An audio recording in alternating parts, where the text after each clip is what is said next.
అజ్ఞానపు ఆ మంత్రి చెప్పే మాట, దాన్ని ఈ మూర్ఖపు ముఖ్యమంత్రి కూడా సమర్థిస్తున్న మాట, భద్రాచలం కొట్టుకుపోతుంది, 44 ఊళ్ళు కొట్టుకుపోతే సిగ్గుపోతుంది మాట్లాడితే.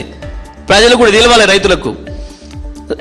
రైతు సోదరులారా, ఇప్పుడు మేము చెప్తున్న మాట, కన్నెపల్లి నుంచి వెళ్ళి ఏవైతే 10 టీఎంసీల నీళ్లు పోతున్నాయో అందులో నుంచి 2 టీఎంసీలు ఎత్తి పైకి తీసుకొస్తున్నాం.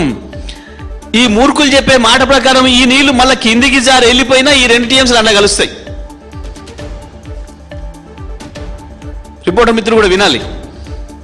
కన్నెపల్లి నుంచి తీసుకొస్తున్న 2 టీఎంసీల నీళ్ళని పైకి తీసుకొస్తే ఈ బ్యారేజీ ఇది కొట్టకపోతుంది అని ఈ మూర్ఖులు చెప్పింది ఏదైతే ఉందో, ఇది జరిగినా పోయేది ఈ 2 టీఎంసీల నీళ్ళు అందులోనే కలుస్తాయి. మళ్ళీ అదే కాలువల నుంచి తీసుకొచ్చిన నీళ్ళే మళ్ళీ అందులో కలుస్తాయి.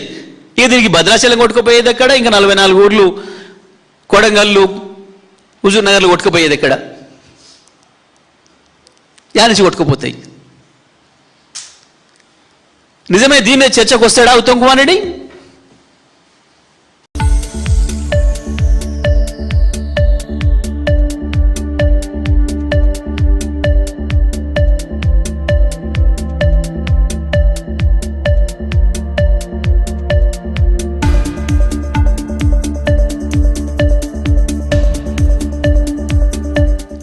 అజ్ఞానపు ఆ మంత్రి చెప్పే మాట, దాన్ని ఈ మూర్ఖపు ముఖ్యమంత్రి కూడా సమర్థిస్తున్న మాట, భద్రాచలం కొట్టుకుపోతుంది, 44 ఊళ్ళు కొట్టుకుపోతే సిగ్గుపోతుంది మాట్లాడితే.